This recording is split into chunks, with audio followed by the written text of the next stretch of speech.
Good day, everyone. My name is Hayden Jamal of HaydenJamal.com. I wanted to dive straight into the video, but I wanted to give you a full disclaimer. I'm a newbie to the world of film and photo. I'm not an expert, and this is my first DSLR camera, and I'm still learning about shutter speed and aperture and white balance.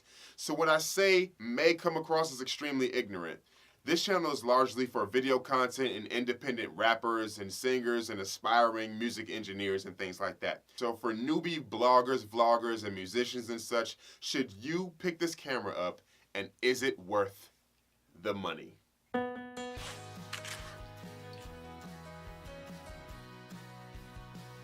Basically, this camera was to be used so I don't have to use my camera on my Galaxy S7 Edge as my main visual content. Now, I'm going to tell you about the performance of this camera when it comes to the kit lens that comes with it, and then a little bit later I'll tell you about the 50mm lens that you can buy as well. So let's talk about two departments, videos and photos. Let's talk about photos first. The good. When it comes to photos, definitely does the job. As a matter of fact, I think this camera looks really good. It's definitely a big step up from my Galaxy S7 Edge camera, which may or may not be saying anything. There are a bunch of different modes on this camera that you may find useful. Autofocusing is really a breeze in automatic mode if you're trying to take a selfie or anything like that. When it comes to taking a still photo, it also really shines as well, taking photos for groups and things of that nature too. There have been times when I've been trying to capture my cat, looking up, and as soon as I get it focused right, he'll move out the way. The focusing just would take so long, so that would be an issue for me at times. There are times, me being a rapper, being in low dim settings like open mics, in which I'm trying to get some detail, some clarity, and this camera really wasn't able to do it that well for me. The low light performance is definitely something that you may want to think about. So let's talk about video. First, the good.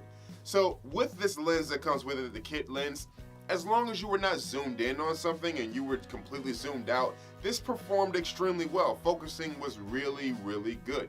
Very solid. I've been able to record studio videos with it with a lot of motion and such, and it was able to capture everything I needed in the video adequately. I find that using auto mode was good. I find that using manual mode in different settings and different scenarios was really good too. So as long as it wasn't zoomed in on something, it was really good. Here's the bad though. So when I went and got me a 50mm lens and I decided that I wanted to record with that, autofocusing was an extreme problem, and I mean very, very bad. The focus would always go in and out, in and out, in and out, and it was a pain in the butt for me. Now, if you've ever used a 50mm lens, you would know that it's like a beautiful shot and it becomes your favorite as soon as you use it. But the fact that the T5i couldn't autofocus really well really made it a buzzkill. So then back with the kit lens would be really, really good, but I would really want that 50mm look, and so it just would really discourage me from using this lens that cost me $120. So then back to the kit lens would look really, really good with this camera, but then I would still be yearning for that 50mm lens, and I couldn't use it with the T5i, kind of rendering it useless unless I was taking photos. And that's really my main gripe with the T5i camera. It's like, it costs you $550, but the autofocusing really isn't all that good. And for me, doing videos like this, that's a very big problem. Now, don't get me wrong, at times it performs well, but I had to stay very, very still. And for me, I'm a very much animated guy. I like to move around and such. And so that kind of doesn't really agree with me. I look very robotic, as some people would comment on my videos. But also, manual mode wasn't that bad either. It's just the same kind of deal. I would have to stay relatively still in order to get a really good focus shot. So here's what the T5i is for me. The T5i is like when you break a computer out of the box, you're browsing YouTube, you're creating a Word document, everything is smooth and crisp and fast, and you're like, man, I got it. And then as soon as you want to put the computer through its paces and create something like a video or whatever, and your computer slows down and you start hearing the fans in the background, you're like, oh, maybe it's not as fast as I thought. It's like in everything regular settings works great, but then when you try to put it through its paces, it doesn't. So what's the verdict? If you were able to find this camera for $350, I would say go for it under one condition. If you are totally committed to just making very basic videos and making basic photos, all of those kind of things. If you are very much committed to that, $350 is definitely worth buying this camera. But if you are a person that says, I may want to do something more complex in the future, I just may want to do it, I would highly say no, don't buy this camera. I really feel like I'm taking a dump on this camera, and maybe it's just because it's my first DSLR, but when I pay $500 for a camera, I expect the autofocus to be relatively good. I don't expect to strap on a 50mm lens and then it won't really keep me in focus even when I'm standing completely still like a zombie. That's just an issue for me, I'm sorry. And again, not to rag on it because it's very well constructed. It's, relatively heavy. It has really good quality in terms of when you look through the viewfinder. The touchscreen thing is amazing. I love it, how it flips out and all of that. The modes are fantastic. It's just that auto-focusing problem, that is a sincere problem for me. So was it worth it to me?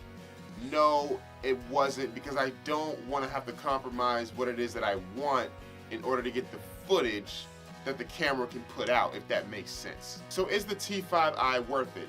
I'm gonna say it's gonna be worth it for anyone who is dedicated to putting in hundreds of hours in time to looking up all of these different terminologies and jargons and such, understanding lighting and such. If you're that person, definitely, this camera is worth it, of course, and a lot of cameras would be worth it to you. But when you're talking about someone like me, all I want to do is look through this, point and shoot, and for it to look good. I don't want to have to figure out things, like a ton of things. I don't want to have to do all of that right now because I have, other things that occupy my time. And so I think that's an understandable, point of view. So final verdict, no, for me, definitely not worth it, but maybe it is for you.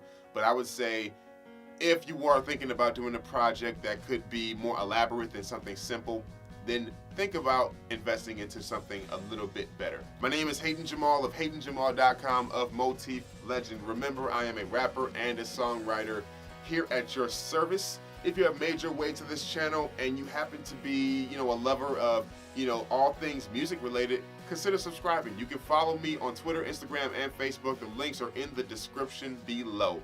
Remember to be the dream, stop dreaming, and subscribe. No one thinks, never apologize for how I feel. That's like saying sorry, you're feeling remorse for being ripped. When I make it, it exposes fakeness in their actions. I pay just as much attention to the people not clapping.